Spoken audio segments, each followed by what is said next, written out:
Okay. Hi, good morning, everyone. Welcome to the Board of Nursing meeting for Thursday, September 4th, 2025. We're going to start with a short instructional video on how to participate in Zoom meetings.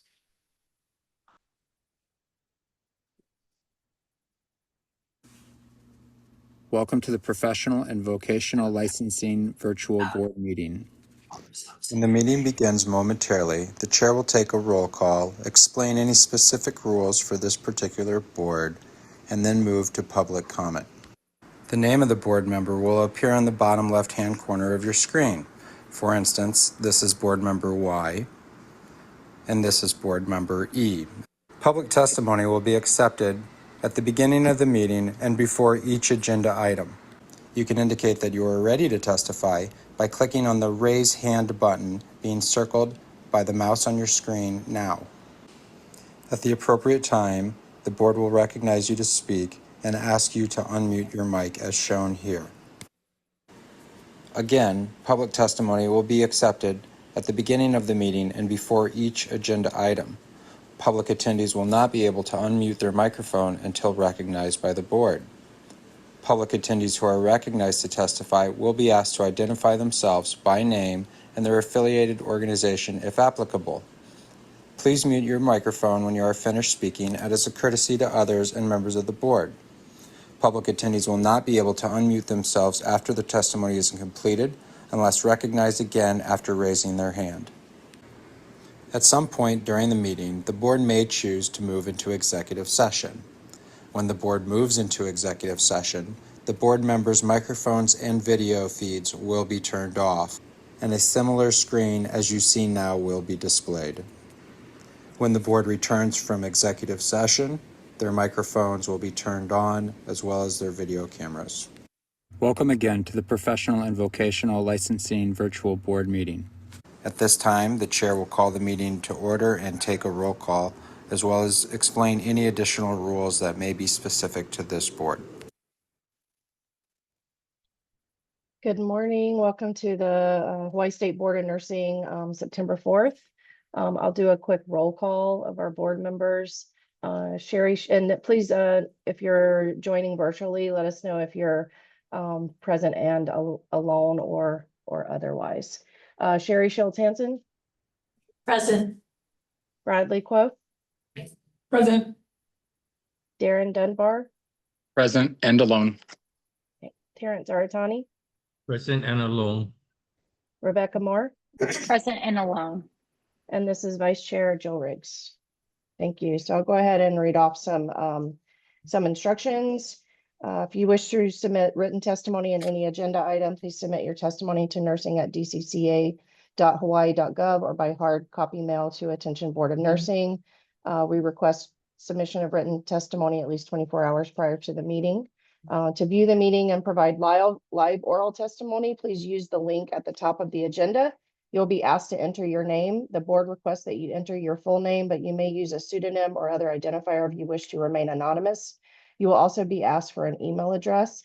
You may fill in this field with any entry in an email format.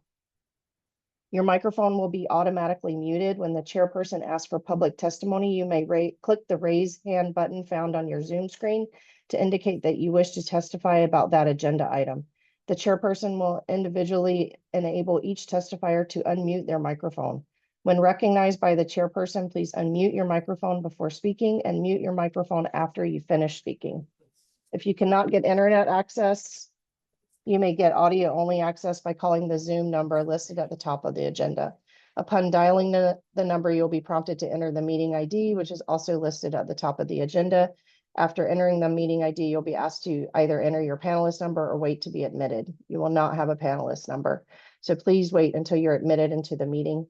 When the chairperson asks for public testimony, you may indicate you want to testify by entering star and then 9 on your phone's keypad. After entering star and then 9, a voice prompt will let you know that the host of the meeting has been identified. When recognized by the chairperson, you may unmute yourself by pressing star and then 6 on your phone. A voice prompt will let you know that you are unmuted. Once you are finished speaking, please enter star and then 6 again to mute yourself. For both internet and phone access when testifying, you'll be asked to identify yourself and the organization, if any, that you represent. Each testifier will be limited to 5 minutes of testimony per agenda item. If connection to the meeting is lost for more than 30 minutes, the meeting will be continued on a specified date and time, and this information will be provided on the board's website. Instructions to attend state of Hawaii virtual meetings may be found online on the board website. Hi, Carrie. Hi, Welcome. Vice. Welcome. Sorry. Would you like to continue? I actually called roll already, Oh, so, okay, good. but you can, Carrie, Carrie Oliveira. Here, present. There you go. Sorry. All right. Just in time for the chair's report. Thank you. I'm so sorry, everybody. Stalled car. The 201 H1 merge. That's just where you want to stall a car in real life. How's everybody doing? Good, thank you. Good. So sorry. Okay, so I don't have any announcements, but I do have a report from the NCSBN meeting, which is in my email. One moment, please. Oh my God, I'm all thrown off now. I am so sorry, you guys. You're fine. He's dying. I realize that. Okay, so Terrence and I went to the annual meeting for the National Council of State Boards of Nursing. So just wanted to give you some highlights. I do have a written report I sent to the EOs. The EOs can distribute, or I don't think it's in the packet, right? No. So I can send it to you, or the EOs can send it to you. So the first day was a meeting of the Nurse Licensure Compact administrators. So they always start with like a government affairs update, which is who introduced legislation to join the compact. The only state not in the compact that did not enact or did not propose legislation to join the compact was California. All the other states that are not yet in the compact proposed legislation, none of it passed. So there's that. And there's apparently a lot of traction in Illinois to join, which is the state where NCSBN is headquartered. In Michigan, the notable thing about that was the primary opposition to joining the compact is coming from labor unions, and not just nursing labor unions, but like the AUW, the Auto Workers Union, testified in strong opposition. So that I thought was a really interesting situation. Outside of that, with the respect to NLC, there's a lot of stuff going on in terms of facilitating states' ability to make sure that they're implementing the rules of the compact correctly.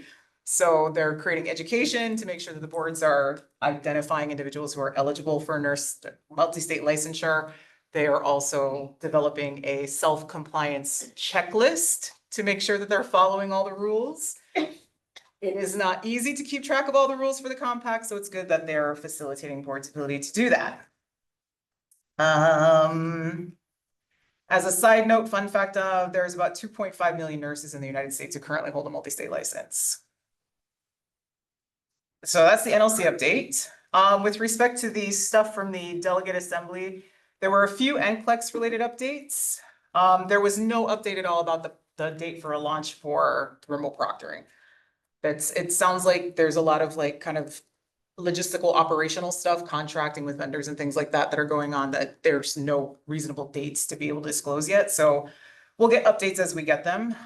There was also a vote to approve the 2026 NCLEX PN and NCLEX RN test plans, which basically is a description of the distribution of the questions by subject matter. No change between the current version and the 2026 version. So your folks should not experience any difference in the experience of the test. If you haven't read them, the NCLEX practice analysis reports for both LPNs and RNs are available. So that's basically NCSBN's way of demonstrating that the test is a valid representation of entry to practice for new grad PNs and RNs. And so if you haven't ever read those, they're available on NCSBN's website. I recommend you take a look at them. The kind of disappointing update was that from the treasurer's report, there's going to very likely be a proposal from the finance committee in 2026 to raise the NCLEX fee. So currently it's $200. The last time they raised the NCLEX fee was in the year 2000. It went from $160 to $200 at that point. NCSBN's finances are such that they're drawing off their reserves annually to be able to cover their operating expenses. And so they're deciding it's probably time to increase the rate. There was not a proposal as to what the fee increase might be, but this will probably come before the Delegate Assembly in 2026 to vote upon. With respect to the Model Act and Rules Committee update, they have received a ton of feedback on the revisions per our conversation here. So the committees that are responsible for making those revisions is culling through all that feedback and deciding how and to what extent they're incorporating the feedback into another set of revisions. They're going to do additional outreach to member boards. I don't know by what mechanism, but they're also going to have another sort of like discussion around the Model Act and rules at the mid-year meeting in March in Phoenix. So there will be additional opportunity for boards to comment on the revisions before they are presented to the delegate assembly for a vote. If you are interested, there are 3 opportunities to join NCSBN committees. If you haven't ever done so, one of them is they're always looking for members for the item review subcommittee. So basically you go to Chicago twice a year, up to 5 times a year, and spend 2 days in a room at NCSBN reading NCLEX test items, which I think I'd rather eat hair than do, but some of you might be into it. You were into it, right, Sherry? So there's that. There's also 2 new committees that they're looking for members for. The first one is the Regulatory Metrics Committee. They're looking for people who have board operational experience, and maybe this is more appropriate for the EOs than board members, but they're really looking for folks who want to comment and provide recommendations on how do we measure the regulatory outcomes of the work of the board is doing. So I think they're kind of like thinking about this from scratch. What does it look like to do effective regulation, and how do we measure that? So that committee is accepting, that's new committee, they're accepting members. And then the other committee that's new, that's accepting members is the Substance Use Disorder Resources Committee. So they're looking for folks who either have experience in discipline or alternative to discipline programs, or who have knowledge and expertise in substance use disorder, who can provide insight and comment that really supports boards' ability to maintain public protection while also assisting nurses who are dealing with substance use disorder to like recover and maintain their practice while also protecting the public. So that is a committee that's accepting new members. If you're interested, you can see all of the committee opportunities on NCSBN's website. The last little thing was that there was a presentation on APR and education. I think the big upshot, there was a presentation for one of each of the various 4 roles of APRNs. I think the big upshot that I want to take away is there's been an expansion in APR and interest in APR and education, especially psych, mental health, and Ps. Surprise, surprise, that's very consistent with what we're seeing in Hawaii. There's a shift in some of the APRN roles to go from DNP back to master's programs, which was kind of interesting. There's an issue with clinical placement availability, and there's an issue with faculty availability, and in particular because there is a much bigger pay disparity between APRN roles in clinic versus what you get paid in academic roles, like CRNAs in particular, make a pile of money in clinical practice. So those are sort of the highlights in that report. Any questions, comments? Terrence, I don't know if you have anything to add. Yeah, I do. Thank you. So we also had a session on artificial intelligence and healthcare regulation. So the session examined how AI can support regulatory functions by drafting policies, monitoring compliance, and predicting trends. Presenters noted both the risk, errors from flawed data or prompts, and the transformative potential for agentic AI to improve decision-making and organizational efficiency. They stressed the importance of setting guardrails, embracing large-scale changes rather than marginal gains, and preparing regulatory systems for disruptive technologies.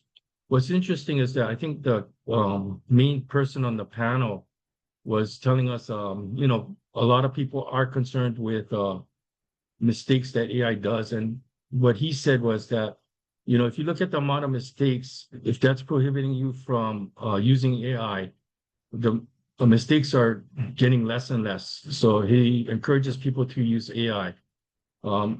We also had an interesting session. It was by Matthew Lewin, who used to be with Pixar. How basically he was telling us about how storytelling, you know, makes people remember more information than statistics.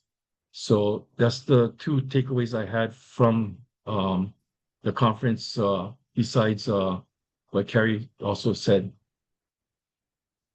Thanks, That's it. Terrence. Yep, thank you. And by the way, AI generated my report to you guys, just so you know. Terrence, well, there were 3 of us at the conference. It was me, Terrence, and ChatGPT. Yeah. Oh, and then Carrie, before you came, I told them, Alex asked me how was Chicago. I said, people at the conference were asking, where's Alex? I literally told you this. Everywhere we went. Where's Alex? How's your PO? How's he doing? So you were beloved at CSBN. Yep. Yes. Thank you, Terrence. Any questions or Thank you. comments? Thank you. Any public testimony on that agenda item? Sure. The remote proctoring of the inclines. Yes. So my understanding was, at least last year, and I can't remember if this was officially communicated by NCSBN or if it was just conversations we had, Mhm. but the idea was they were gonna roll it out around 2026. Yes. So now it's sounding like there's just no date on the table. That is, so I thought it was conspicuously missing any update on remote proctoring. So I subsequently, after the conference, followed up with the Alicia Bird, who's the director of member engagement, and she put me in touch with a guy who's the director of NCLEX, Steve Vijay, and he was like, I have provided all of the information I can provide you at this time, which was nothing. So I cannot answer that question because they were being very non-disclosive. But yes, I think that whatever estimate they had previously given us as to a launch date is probably not realistic. Understood. Good question. Anything else? Darren has his hand up. Hi, Darren. Hi, Carrie. In the event, one of us were interested in, one of those committees, is that something that needs to go through, the board in terms of a discussion and decision? Or is that something, if we're interested, we contact them and let them know?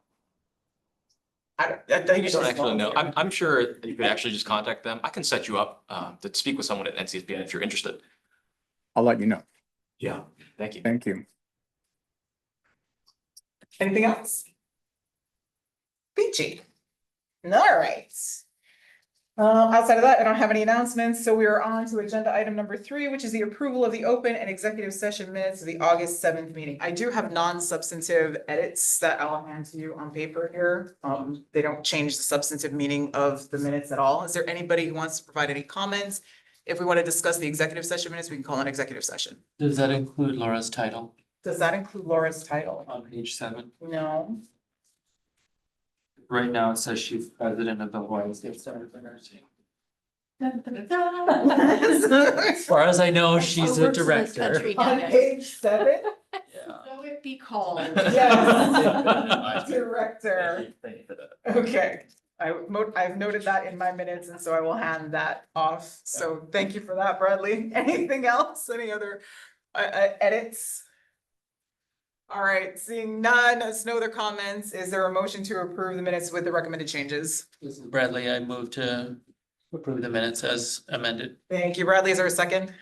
Sherry I'll Shields second here, first. second that motion. I'll take Sherry's second. Thank you very much. Does any board member wish to vote no, recuse themselves, or abstain from voting on that motion? Seeing none, hearing none, the ayes have it, the motion carries. Okay, I'm gonna hand things over to the EO for agenda item number 4, discussion on proposed amendments to Hawaii revised statutes.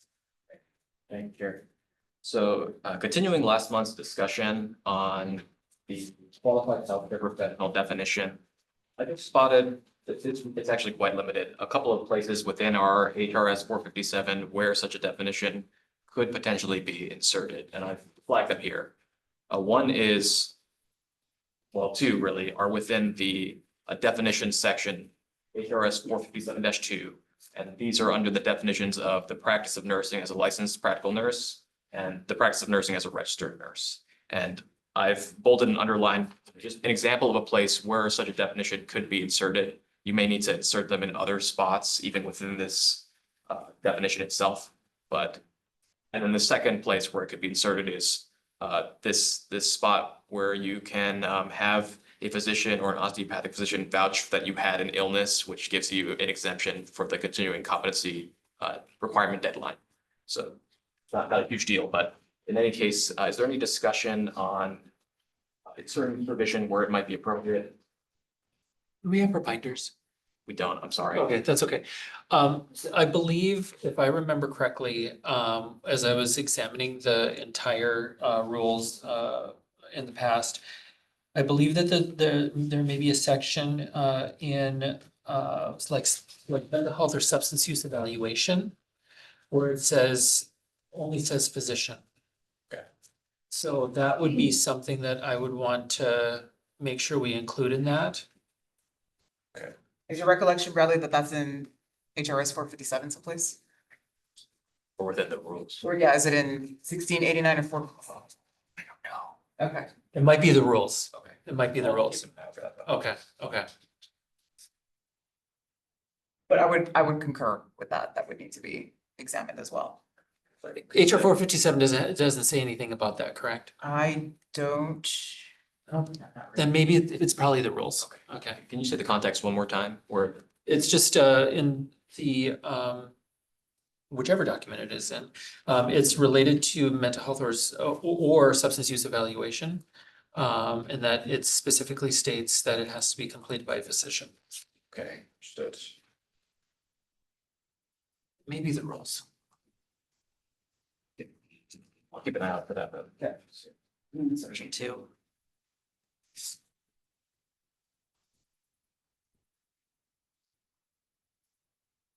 That's not feeling familiar to me. That doesn't mean anything. At all. Outside of that, any discussion on any like, yes, no, yeah, I would be cool with that. No, we should have concerns about that.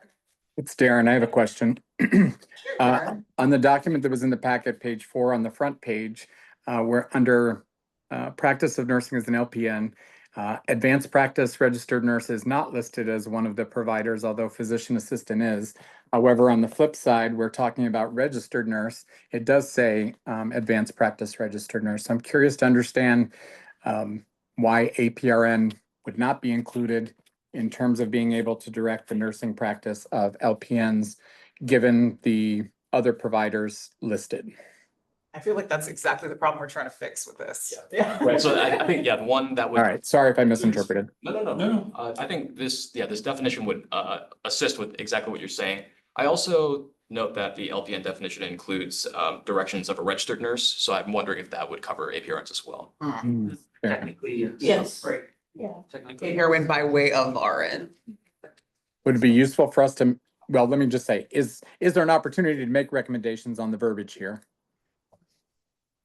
Or no? That's just what it already is. This is what currently exists, right? Ah, got it. Okay. Okay. May I make a comment? Yes, please.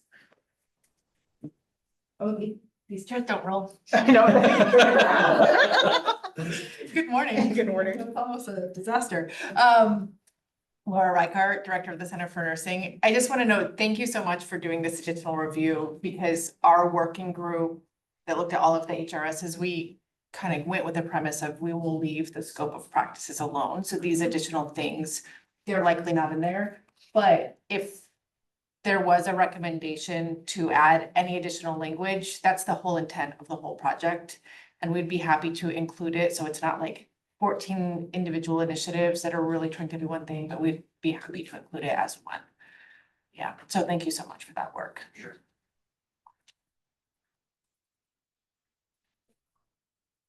Okay. Get your thinking face on, Bradley. Nope. Does anybody else have their thinking face on? Sir, is there any concern that we would like to communicate to the EO about adopting this language change? None. I think we're into it, EO. Yeah. Sounds good. Just a note, I did not put an example of where the qualified healthcare professional definition would be inserted in the second and third highlighted areas. I just only did the first one to just give it a flavor of where it would possibly go. So yeah, if anyone has any specific concerns about the exact placement of the language, let me know.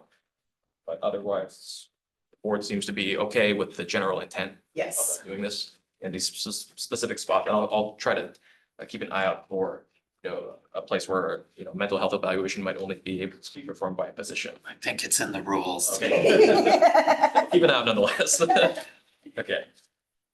Okay, does anybody want to provide public testimony on that agenda item? Sure, there's no public testimony. Thank you. All right, EO, back to you. Thank you. Then moving on to agenda item number 4. No, I'm sorry, agenda item number 5A, the 25th proclamation related to wildfires. So I didn't put this in the packet just because it's substantively the same as all of the others. The only thing to note is that this proclamation went into effect on August 22nd, and it's going to continue through October 21st unless terminated or superseded by a separate proclamation. Thank you. Any questions or public testimony on that agenda item? I do have a question. I probably should have asked this in my very first meeting, but I was trying to be quiet and listen. I'm curious to understand why this proclamation is continuing in light of the wildfires no longer being an active problem. I know they are continue to do repair, recovery efforts and those kind of things. Is that the basis for why this proclamation continues? Are we privy to that, Ian? You know, aside from what's included in the outset of these proclamations, I'm trying to pull it up right now. I can probably give some insight. What's going on is that generally these emergency proclamations continue because of funding. The use of the funding. So that's one of the main reasons why these emergency proclamations continue.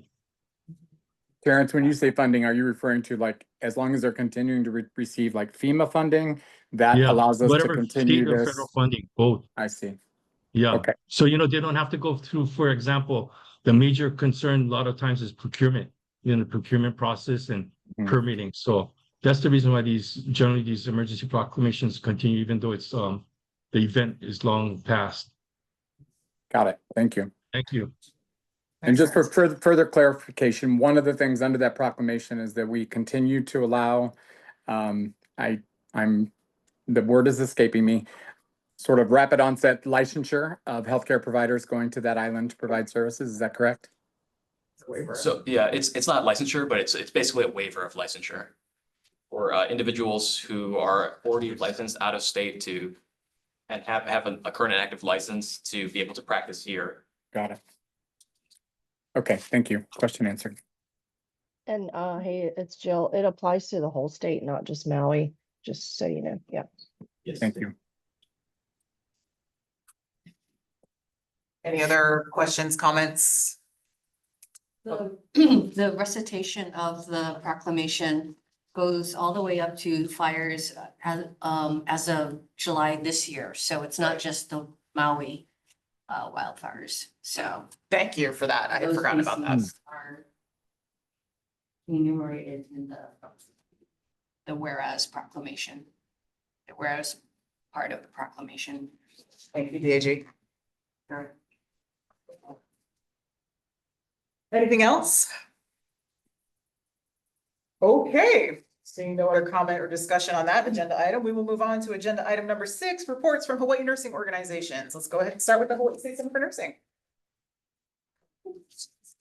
I will drag the chair up this time. Hi, hello again, Laura Reichart, Hawaii State Center for Nursing. There's not a lot that has transpired since last month, but I did want to just get a quick update about one of our recruitment and retention programs that we have. Hawaii is the first state in the nation to have a statewide nurse residency program collaborative. We started that in 2012. And then in 2023, we expanded that to be a transition to practice program. So not just for new nurses starting their careers who get additional support and preceptorship, but we're also supporting nurses who are moving into new specialties. So that's like ICU or OB, emergency room. So I mentioned this because recently we looked at the impact of rural health and we're looking at funding streams as well as impact to the community. And since we've had funding, which is starting in 2023 for our transition to practice programs, we've had over 2,000 participants, so 2,000 trainees go through these transition to practice programs. For nurse residents, in the first year of work, we tend to have a 97% retention. And that's notable because across the nation, when nurses just get their first job, about a quarter of them leave not just their job, but the workforce. And so when we're able to well support them, they stay not just in that job, but in their careers. And then the transition to practice program is very important because that tends to be where we have the highest number of vacancies. I think Darren would probably be able to comment on this. Specialties are sometimes the hardest to fill in our state. And so when we are able to move our local nurses into those specialty positions, not just by hiring them, but creating an opportunity for them to be trained and mentored using nationally accredited or national organization accredited materials. Then they have a safe transition that gives them the skills and competencies and the context that they need in order for safe practice. In the first year of our specialty program, we had over 900 participants trained. And I note this, these are the state numbers, but then when we looked at the funding, so when we have dedicated funding for hospitals, we were able to see an outsized participation on our neighbor islands, who are oftentimes more in need of these specialty nurses, and also have more significant nursing workforce inadequacies than Oahu. So 64% of our participants in these training programs were from neighbor islands when we had funding.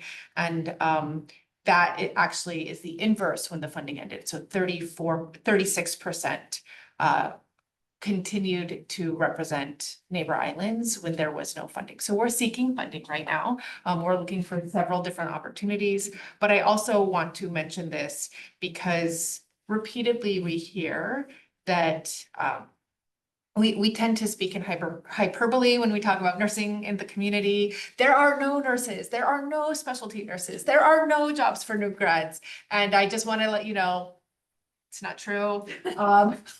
We actually do have a welcoming and supportive environment for our nurse residency programs. We have 16 hospitals across the state who welcome new grads in a strong and supportive way that help them stay in their careers. We have about 7 facilities that are engaged in specialty training. Smaller number because oftentimes the smaller hospitals just have such small number of nursing staff.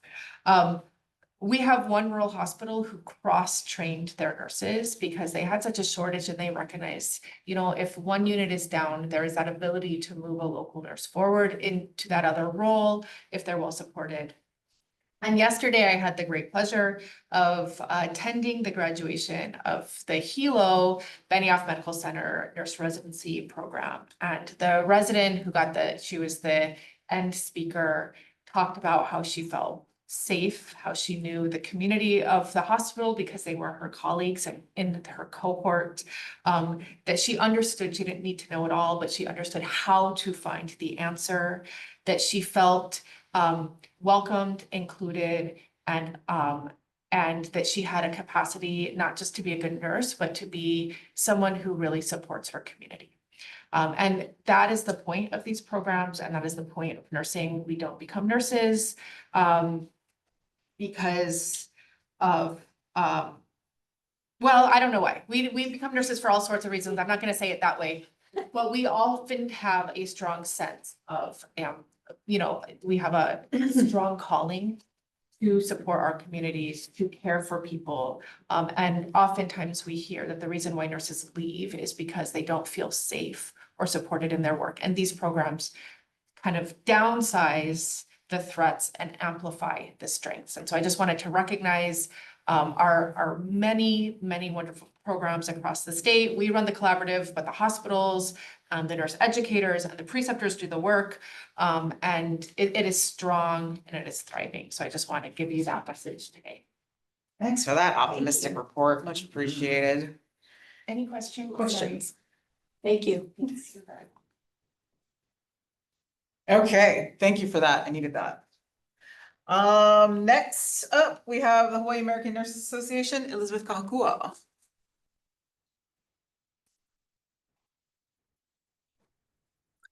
Aloha, apologies. I'm dealing with a bad fibromyalgia flare-up and migraine. So I'm in a very dark room, so I'm not going to undo my video just because you wouldn't want to see this anyways. Feel better soon. But our membership is up about 512, so we were very excited about that. Currently, we have our survey out, Kuleana Nursing for Advocacy. It's out not just to our members, but all of nursing across the state. We're trying to get what concerns that they have so we can get our items ready to bring to our legislators when legislation starts. So that was out on social media. We've sent it out on our newsletter. It's on our website. So we're just trying to get as much feedback as we can for that. We just recently sent two representatives, myself and Allison Kanashiro from the VA up to DC to attend a lobbyist meeting and the American Nursing Advocacy Institute, and brought back lots of information and a lot of support and collaboration with other nurse leaders across the nation to help with Hawaii's legislation moving forward. September 27th is our conference. If you haven't already, please go ahead and register.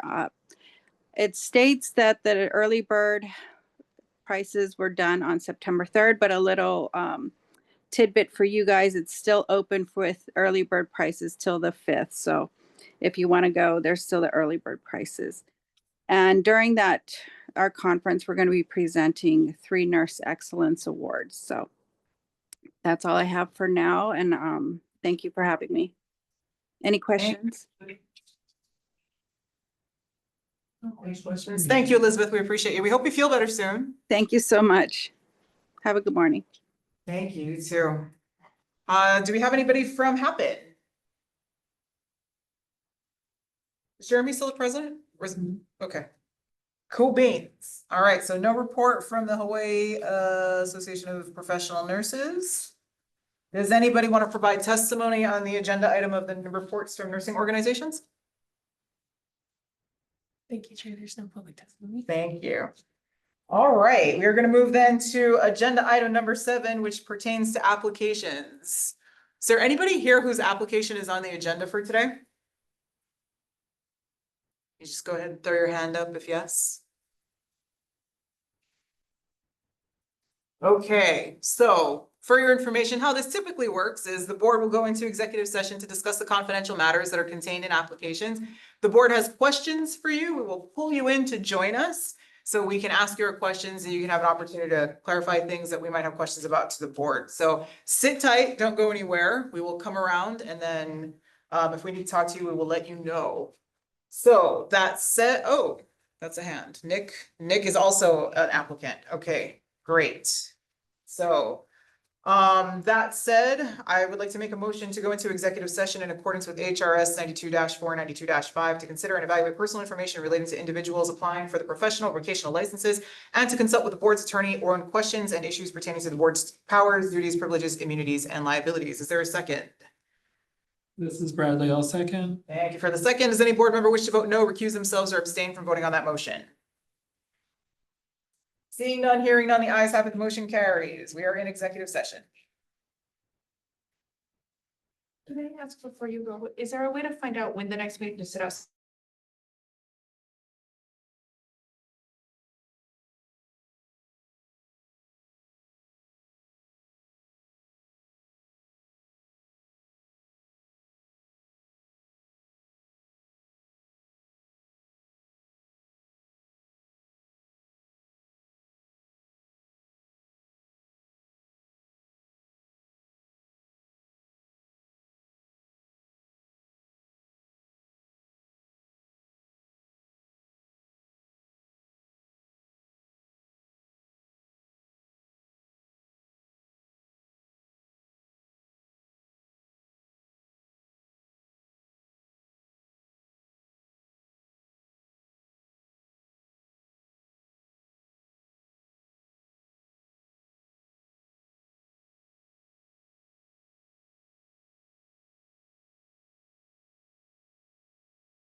Around my butt.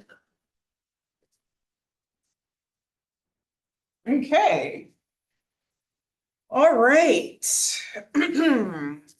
So we're going to resume our agenda where we left off, which is on agenda item number 7 as it relates to application. So the first thing I'd like to do is make a motion to approve the ratification list for LPN, RN, and APRN licenses that were appended to the agenda for today's meeting. Is there a second? This is Bradley, I'll second. Thank you, Bradley. For the second, does any board member wish to vote no, recuse themselves, or abstain from voting on that motion? Seeing none, hearing none, the ayes have it, the motion carries. Okay, is there a motion Carrie. related to? No, Sorry, I yes. was on mute when I was inquiring. Can you repeat the motion we're voting on? That sounds like- The approval of the ratification lists for the licenses that was appended to the agenda. So basically, everybody who's been issued a license, we're just saying, yep, go team on That those. one. Okay, got it. Sorry. Okay. Do you want to vote no, abstain, or recuse yourself from that motion? No. Okay, so the ayes do have it, that motion does carry. All right, is there a motion related to the LPN application for Randy Roy Ross? Yes, hi, this is Jill. I make a motion to approve the LPN application for Randy Roy Ross. Is there a second on that motion? This is Sherry Shields Hansen. I second that motion. Does any board member wish to vote no, recuse themselves, or abstain from voting on that motion? Seeing none, hearing none, the ayes have it, the motion carries. Is there a motion related to the application for registered nurse for Alexandria Spell? Hi, this is Jill. I make a motion to conditionally approve the application for licensure by examination for Alexandria Spell on the condition of passing the NCLEX and subsequently taking one class related to ethics and one related to professional accountability based on HRS 457-12A8. Is there a second to that motion? This is Bradley, I'll second. Does any board member wish to vote no, recuse themselves, or abstain from voting on that motion? Darren Dunbar, I wish to abstain. Darren is abstaining from that motion. Any other abstentions, recusals, or noes? Okay, seeing none, hearing none, the ayes have it, the motion carries. Okay. Is there a motion related to the advanced practice registered nurse application for Nicholas Ryan Vandenrot? Hi, yes, this is Jill. I'll make a motion to approve the APRN application for Nicholas Ryan Vanderrot. Is there a second? This is Sherry Shields Hansen. I second that motion. Thank you very much. Does anybody want to vote no, recuse themselves, or abstain from voting on that motion? Seeing none, hearing none, the ayes have it, the motion carries. And finally, is there a motion related to the APRN application for Samarat Oni? Yes, hi, this is Jill. I'll make a motion to approve the APRN application for Samarat Oni. Is there a second? Sherry Shields Hansen. I second that motion. Does anybody wish to vote no, recuse themselves, or abstain from voting on that motion? Seeing none, hearing none, the ayes have it, the motion carries. Thank you very much, board, for all of that work. All right, that brings us to the end of the agenda. The reminder, our next meeting will be held Thursday, October 2, 2025, 9 a.m., same place, same time. Remember, folks, if you want to participate or provide testimony, do so ahead of time. The instructions are in the agenda. We are following this meeting with a meeting of the Education Committee, so please feel free to join us for that if you'd like to. Anything else, EO? What? I need to announce that I'm leaving PVL. I Board of Nursing meeting. will have a heart attack. Are you joking?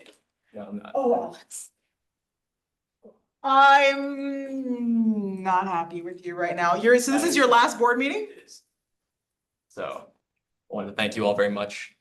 I really enjoyed working with everyone here and, you know, I wish everyone the best. I'm gonna train Amy up as much as possible. I know she's gonna be great, so. Alex, Yes. you are a gem and I have very much appreciated working with you. NCSBN is their heart will break over and over and over again. And I'm probably gonna cry here in about 2 seconds. No joke, not at all. Please don't take that as a lack of confidence. I cried yesterday after I got home too. Okay, that's Oh fair. my God. Alex, we appreciate you so much. You've been a fantastic EO and we will miss you.